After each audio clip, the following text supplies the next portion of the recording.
Hi, എല്ലാവർക്കും പുതിയൊരു വീഡിയോയിലേക്ക് സ്വാഗതം. നന്ദൻ ദേഷ്യത്തോടെ മൈഥിലിയോടും വിനോദിനോടും അവിടുന്ന് ഇറങ്ങിപ്പോവാൻ പറയും. അങ്ങനെ ഒരു സംസാരിച്ച് നിൽക്കുമ്പോഴാണ് ഒരു പയ്യനെയും കൂട്ടി അഞ്ജലി അങ്ങോട്ട് വരുന്നത്. ഇതാരാന്ന് വീട്ടിലുള്ളവർ ചോദിക്കും. എന്നാൽ യാമിനിക്കും മൈഥിലിക്കും വിനോദിനിക്കും ഒക്കെ ഒരു പതർച്ചയാണ്. അഞ്ജലി പറയും, ഇവൻ മൈഥിലിയെയും വിനോദിനി ആൻറ്റിയും തേടി വന്നതാ. കറക്റ്റ് എൻ്റെ അടുത്ത് തന്നെ വന്നു പെട്ടു. ഞാൻ ഇവനെ ഇങ്ങോട്ട് കൊണ്ടുവന്നു. അവൻ ആരാന്ന് പറയുന്നുണ്ട്. എബിൻ എന്നാണ് അവൻ്റെ പേര്. മൈഥിലി അവനും തമ്മിൽ സ്നേഹത്തിലായിരുന്നു. മൈഥിലിക്കാണെങ്കിൽ അവൻ ബർത്ത്ഡേക്ക് സ്വർണ്ണമാലയൊക്കെ കൊടുത്തിട്ടുണ്ടായിരുന്നു. അതിൻ്റെ അറ്റത്തൊരു താലിയിട്ട് കെട്ടാന്നൊക്കെ പറഞ്ഞത് യാമിനിയാണ്. മാത്രമല്ല യാമിനിയുടെ കല്യാണ സ്ത്രീധനം കൊടുക്കണമെന്നും പറഞ്ഞ് ഇവൻ്റെ കയ്യിൽ നിന്ന് കുറേ പണമൊക്കെ വാങ്ങിക്കുകയും ചെയ്തു. അങ്ങനെ ഇവനെ ശരിക്കും യാമിനിയും മൈഥിലിയും വിനോദിനെയൊക്കെ കൂടെ ചേർന്ന് പറ്റിക്കുമായിരുന്നു.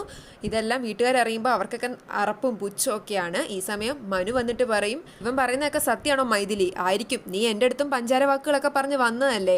ഉടനെ മൈഥിലി പറയും, അതിന് നിന്നെ ആക്ക് വേണടാ, എനിക്ക് എൻ്റെ എബിനുണ്ട്, അവൻ മതി, വാ എബിൻ നമുക്ക് പോവാന്ന് പറഞ്ഞാൽ അവൻ്റെ കൈ കയറി പിടിക്കുമ്പോഴത്തേക്കും എബിൻ പറയും, നിന്നെ എൻ്റെ പട്ടിക്ക് പോലും വേണ്ട, നീ ആരാടി, പൈസക്കാരെ കണ്ടപ്പോൾ അവരുടെ പുറകെ പോയതല്ലേ, ഇനി എനിക്ക് നിന്നെ വേണ്ടാന്നും പറഞ്ഞ് എല്ലാവരോടും ദേഷ്യപ്പെട്ട് എബിൻ അവിടെ നിന്ന് ഇറങ്ങിപ്പോകും. എന്താണേലും വിനോദിനിയുടെ മക്കളുടെയും കള്ളമൊക്കെ വെളിച്ചതായിട്ടുണ്ട്. അവരോട് അവിടെ നിന്ന് ഇറങ്ങിപ്പോകാൻ തന്നെ നന്ദൻ ആവശ്യപ്പെടും. മൈഥിലിയൊക്കെ പറയും, അല്ലെങ്കിലും ഞങ്ങൾ ഇനി വീട്ടിൽ നിൽക്കത്തില്ല, സാധനം എടുത്തുകൊണ്ട് ഇപ്പം തന്നെ പോവാന്ന്. നന്ദൻ പറയും, സാധനം ഒന്നും എടുക്കാൻ നിങ്ങൾ നിൽക്കേണ്ട, ഇവിടെ നിന്നാൽ മതി, സാധനമൊക്കെ പുറകെ എത്തിച്ചേക്കും. യാമിനിയോട് ഇറങ്ങിപ്പോകാൻ പറയുമ്പോൾ ഞാൻ എങ്ങും പോവില്ല എന്നും പറഞ്ഞ് യാമിനി മുകളിലേക്ക് തന്നെ കയറിപ്പോകും. നന്ദൻ വിനോദിനിയോട് ദേഷ്യപ്പെട്ട് സംസാരിക്കുന്നുണ്ട്. അടിക്കാനൊക്കെ ചെല്ലുമ്പോൾ വിനോദിനി പറയും, അടിക്കടാ, നിനക്കെതിരെ ഞാൻ പരാതി കൊടുക്കും എന്ന് പറയും. അന്നേരം തന്നെ പ്രഭ വിനോദിനിക്കിട്ട് നല്ലൊരു അടി കൊടുക്കും. അത് കണ്ട അഞ്ജലി പറയുന്നുണ്ട്, ഇപ്പോഴാ പ്രഭേച്ചി എൻ്റെ ചങ്കായത്. ദേഷ്യത്തോടെ വിനോദിനിയോടും മൈഥിലിയോടും അവിടെ നിന്ന് ഇറങ്ങിപ്പോവാൻ നന്ദൻ ആവശ്യപ്പെടുന്നുണ്ട്. അത് കഴിഞ്ഞിട്ട് പ്രകാശ് ആണെങ്കിൽ ഇതെല്ലാം അറിഞ്ഞ് എന്ത് ചെയ്യണമെന്ന് അറിയാതെ റൂമിലിരിക്കുകയാണ്. അഞ്ജലി അവൻ്റെ അടുത്തേക്ക് ചെന്ന് കുറേ ഡയലോഗൊക്കെ അങ്ങ് അടിക്കും. ആദ്യത്തെ എപ്പിസോഡിലൊക്കെ കണ്ട അഞ്ജലിയാണ് ഇപ്പം. അഞ്ജലി അവനോട് പറയുന്നുണ്ട്, ഇത്രയും നാളും തെറ്റ് ചെയ്തവർക്കുള്ള ശിക്ഷ ദൈവം കൊടുക്കുമെന്നാണ് ഞാൻ വിചാരിച്ചിരുന്നത്. ഇനി ദൈവമല്ല, അഞ്ജലി നേരിട്ട് ശിക്ഷ കൊടുക്കാൻ പോവാം. മര്യാദയ്ക്ക് നീ ഇവിടുന്ന് ഇറങ്ങി പൊക്കോണം. അവൻ ചോദിക്കും, പോയില്ലെങ്കിൽ നീ എന്ത് ചെയ്യും?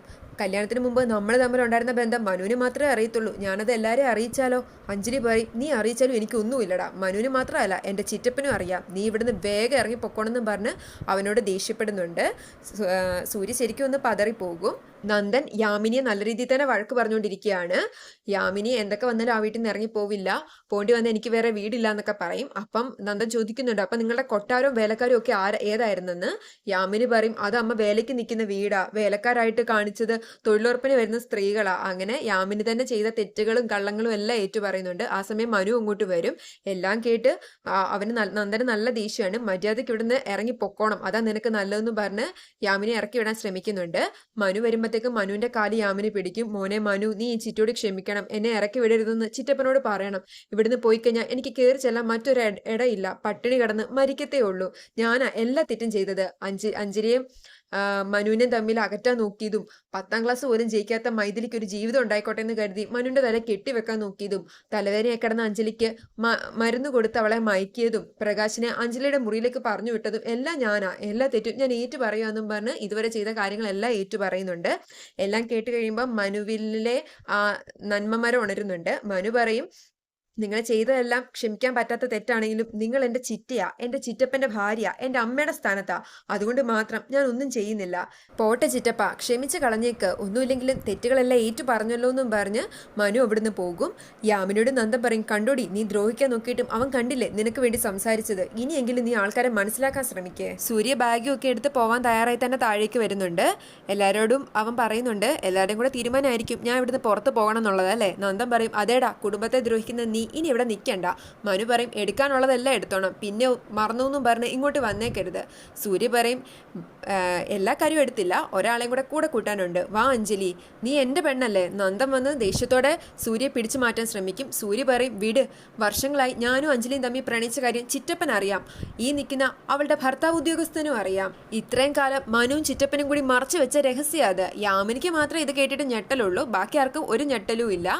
സൂര്യ എല്ലാവരോടുമായിട്ട് പറയുന്നുണ്ട്, വർഷങ്ങളായിട്ട് ഞങ്ങൾ തമ്മിൽ പ്രണയത്തിലായിരുന്നു. അഞ്ജലിയുടെ കാമുകൻ ആരാന്ന് പ്രഭേച്ചി അന്വേഷിച്ചുകൊണ്ട് നടന്നില്ലേ, അത് ഞാനായിരുന്നു. കല്യാണത്തിന് മുമ്പ് അഞ്ജലിയെ പ്രണയിച്ചത് ഞാനാ, തെളിവ് കാണണോ, നിങ്ങൾക്ക് കാണിച്ചു തരാമെന്നും പറഞ്ഞ് സൂര്യ ഫോൺ എടുത്ത് അതിൽ നിന്ന് ഫോട്ടോ എടുക്കാൻ ശ്രമിക്കുന്നുണ്ട്. അന്നേരം തന്നെ പ്രഭ പറയും, വേണ്ട, തെളിവൊന്നും കാണിക്കണ്ട. അപ്പൊ ആർക്കും തെളിവ് കാണണ്ടെന്ന് സൂര്യ ചോദിക്കുമ്പോൾ വേണു പറയും, ഇറങ്ങി പോടാ. അവൻ പറയും, ഞാൻ പോവാം, പക്ഷെ ഞാൻ അഞ്ജലിയും കൊണ്ടേ പോവും, വാ അഞ്ജലി, ഇല്ലെങ്കിൽ നീ എൻ്റെ കൂടെയുള്ള ഫോട്ടോസും വീഡിയോസും സോഷ്യൽ മീഡിയയിൽ വൈറലാക്കും ഞാൻ, അങ്ങനെ വേണ്ട പോകണമെന്നുണ്ടെങ്കിൽ മര്യാദയ്ക്ക് എൻ്റെ കൂടെ വാന്നും പറഞ്ഞ് അവളുടെ കൈ കയറി പിടിക്കും. ചിത്ര വന്ന് അവന്റെ കൈ പിടിച്ച് മാറ്റിയിട്ട് നല്ലൊരു അടി സൂര്യക്ക് കൊടുത്തിട്ട് പറയും, മര്യാദയ്ക്ക് ഇവിടുന്ന് പൊക്കോണം നീ, ഇനി ഒരിക്കലും ഞങ്ങളുടെ കൺമുന്നിൽ പോലും വന്നു പോരുത്. പ്രഭ പറയും, നീ പറയുന്നതും പറയാൻ പോകുന്ന കാര്യങ്ങളും ഒക്കെ അഞ്ജലി ഞങ്ങളോട് പറഞ്ഞു കഴിഞ്ഞു, നിനക്ക് നാണം ഇല്ലേടാ? പ്രേമിച്ച പെണ്ണ് കാത്തിരുന്നിട്ടും കല്യാണം കഴിക്കാൻ പേടിച്ച നീ ആണത്തെ ഇല്ലാത്തവനല്ലേടാ? ചിത്ര അഞ്ജലിയെ ചേർത്ത് പിടിച്ചിട്ട് പറയും, കഴിഞ്ഞതെല്ലാം കഴിഞ്ഞു, ഇപ്പൊ ഇവളുടെ കഴുത്തിൽ കിടക്കുന്ന താലി എൻ്റെ മകൻ കെട്ടിയതാ. ഇവരുടെ ജീവിതത്തിനിടയിലേക്ക് ഇനി നീ വന്ന നന്ദ ഇവനെ അങ്ങ് കത്തിച്ച് കളഞ്ഞേക്കണം. വേണു പറയും, കത്തിച്ച് ചാമ്പലാക്കണം. സൂര്യ പറയും, കത്തിക്കാനൊക്കെ വരട്ടെ, ആവശ്യം വന്നാലോ എന്ന് കരുതി ഗേറ്റിന്റെ പുറത്ത് ഞാൻ രണ്ടുപേരെ നിർത്തിയിട്ടുണ്ട്, അവരിങ്ങോട്ടൊന്ന് വന്നോട്ടെ. പിന്നീട് കാണിക്കുന്നത് വേണു സിറ്റൗട്ടിലേക്ക് ചെല്ലുമ്പം ശ്രീദേവിയും മറ്റേ നേഴ്സും കൂടി കയറി വരുന്നതാണ്. ചിത്ര വന്ന് അവരോട് ആരാന്ന് ചോദിക്കും. സൂര്യ വന്നിട്ട് പറയും, നിങ്ങളെ വിളിക്കാൻ ഞാൻ ഇരിക്കുമായിരുന്നു. ശ്രീദേവി പറയും, വിളിച്ചില്ലേലും വരേണ്ടത് ഞങ്ങളുടെ ആവശ്യമല്ലേ? സൂര്യ പറയും, അതെ അതെ, നിങ്ങൾ അകത്തേക്ക് കയറി വന്നും പറഞ്ഞ് അവരെയും കൂട്ടി അകത്തേക്ക് പോകും. ആ നേഴ്സ് വേണുവിന്റെ മുമ്പിൽ പോയി കൈകൂപ്പിട്ട് പറയുന്നുണ്ട്, വരണമെന്ന് വിചാരിച്ചതല്ല, ക്ഷമിക്കണം. ഒന്നും മനസ്സിലാവാതെ ചിത്ര വേണുവിനോട് ചോദിക്കുന്നുണ്ട്, എന്താ വേണുവേട്ടാ, ആരാ ഇവരൊക്കെ? വേണു പറയും, അവകാശികൾ. ശ്രീദേവിയമ്മ അകത്തേക്ക് കയറി മനുവിനെ കാണുമ്പം കൃഷ്ണ എന്ന് വിളിച്ച് അടുത്തേക്ക് ചെല്ലുന്നുണ്ട്. സൂര്യ വന്നിട്ട് പറയും, ഇത് കൃഷ്ണനല്ല ദേവിയമ്മേ, ഇത് മനുവാണ്, നിങ്ങൾ ഇരട്ട പ്രസവിച്ച മകന്. പ്രഭയ്ക്ക് കാര്യം മനസ്സിലാവില്ല. എന്താന്ന് ചോദിക്കുമ്പോഴത്തേക്ക് സൂര്യ പറയും, ഇതാണ് പ്രഭേച്ചി, അച്ഛൻ നിങ്ങളിൽ നിന്നൊക്കെ മറച്ചു വെച്ച കാര്യം. ചിത്ര പറയും, നീ കാര്യം എന്താന്ന് വെച്ചാൽ പറ. സൂര്യ പറയും, അമ്മ ഇത്രയും കാലം വേണുവച്ചൻ ചതിക്കുമായിരുന്നു. ഈ നിൽക്കുന്ന മകൻ അമ്മ പ്രസവിച്ചതല്ല, ശ്രീദേവി അമ്മയുടെ മകനാണ്. എന്നാൽ അഞ്ജലിക്ക് ഇതെല്ലാം അറിയാവുന്ന പോലെയാണ് അവളുടെ നിപ്പ്. ദേഷ്യം വന്ന ചിത്ര പ്രകാശിന്റെ ഷർട്ടിന് പിടിക്കുന്നുണ്ട്. അനാവശ്യം പറയുന്നു നീ, കൊന്നുകളയും ഞാൻ. സൂര്യ പറയും, എന്നെ കൊന്ന സത്യമല്ലാതാവുമോ?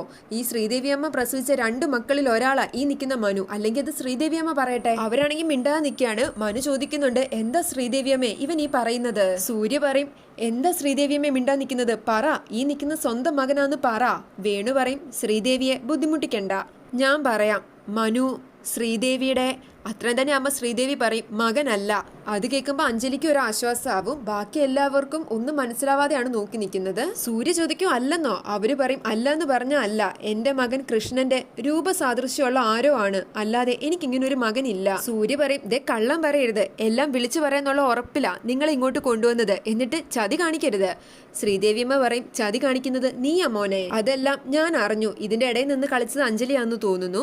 വേണു ചോദിക്കും, കഴിഞ്ഞില്ലേ നിനക്ക് പറയാനുള്ളതല്ല, ഇനി പൊക്കൂടെ? സൂര്യ പറയും, ഞാൻ പോവില്ല, ഇവര് പറയുന്നതെല്ലാം കള്ളവാ, അതിനുള്ള സാക്ഷി ദേ ഈ നിൽക്കുന്ന സുശീല നേഴ്സാ. എന്നാ അവരും പ്ലേറ്റ് മാറ്റും.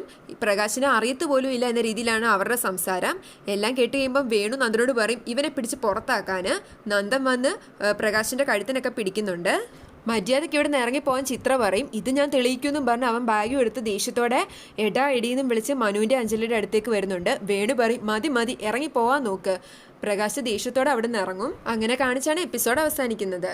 സൂര്യ ശരിക്കും ഒരു തെറ്റുകാരൻ തന്നെയാണ്. ചെയ്യാൻ പാടില്ലാത്ത പലതും അവൻ ചെയ്ത് കൂട്ടിയിട്ടുള്ളതും. എന്നാൽ പോലും സൂര്യ അഞ്ജലിയും തമ്മിൽ പണ്ട് സ്നേഹിച്ച കാര്യം ഇപ്പം അഞ്ജലിയായിട്ടാണ് എല്ലാവരോടും പറഞ്ഞ് എല്ലാവരും അഞ്ജലിയുടെ കൂടെ നിൽക്കുന്ന പോലെ ആക്കിയെടുത്തിട്ടുണ്ട്. എന്നിട്ട് സൂര്യയെ ധൈര്യമില്ലാത്തവനും അങ്ങനെ ഓരോന്നൊക്കെ എല്ലാവരും വിളിക്കുന്നത്. എന്നാൽ ഈ അഞ്ജലി പോലും മനുവിനോട് മറച്ചു വെക്കുമായിരുന്നല്ലോ സൂര്യയാണ് അവൾ സ്നേഹിക്കുന്നതെന്നുള്ള കാര്യം. മനു യാദൃശികമായി അത് മനസ്സിലാക്കി എടുത്താണല്ലോ. അഞ്ജലി എന്തുകൊണ്ട് ആരോടും തുറന്നു പറഞ്ഞില്ല? അവളും മനഃപൂർവ്വം ഇത് ഒളിച്ചു വെക്കുമല്ലായിരുന്നു, സൂര്യ പറയട്ടെ എന്നും വെച്ച്. അവനാണെങ്കിൽ ആ സമയം ഈ വീടിനുള്ള കടപ്പാട് സ്നേഹം എന്നും പറഞ്ഞ് പറയാതിരുന്നു. അത് അവൻ്റെ ഭാഗത്തെ തെറ്റ്. എന്നാൽ പോലും ഇവിടെ സൂര്യ മാത്രം തെറ്റുകാരനായിട്ട് തോന്നുന്നില്ല, അഞ്ജലിയും തെറ്റുകാരി തന്നെയായിരുന്നു. ഇതിപ്പം അഞ്ജലിയായിട്ട് പറഞ്ഞപ്പോൾ എല്ലാവരും അഞ്ജലിയുടെ കൂടെ നിൽക്കുന്ന പോലെ ആയിപ്പോയി. പിന്നെ വേണു എന്തിൻ്റെ പേരിലാണെങ്കിലും ചെയ്തതും ഒരു തെറ്റ് തന്നെയാണ്, കൊച്ചിനെ മാറ്റി കടത്തിയതൊക്കെ. പിന്നെ സൂര്യയുടെ അച്ഛനെ കൊന്നതും വേണു ആണെന്നാണല്ലോ പറയുന്നത്. ഇനി അതിൽ എത്രത്തോളം സത്യം ഉണ്ടെന്ന് അറിയില്ല. എന്നാൽ പോലും എത്രയാണേലും ഈ കാര്യങ്ങളൊക്കെ എല്ലാവരും അറിയണം. എല്ലാവരും അറിഞ്ഞു കഴിഞ്ഞ് മനു ഈ വേണുവിനെ ചിത്രം വെറുക്കാതെ അവരുടെ കൂടെ തന്നെ നിന്നോട്ടെ, എന്നാലും കുഴപ്പമില്ല. പക്ഷേ സത്യമൊക്കെ എല്ലാവരും അറിയേണ്ടത് തന്നെയാണ് എങ്ങനെ നോക്കിയാലും. അത് മറച്ചു വെക്കുന്നതിനോട് യോജിപ്പില്ല. നിങ്ങളുടെ അഭിപ്രായം എന്താണെന്ന് കമൻറ്റ് ചെയ്യണേ.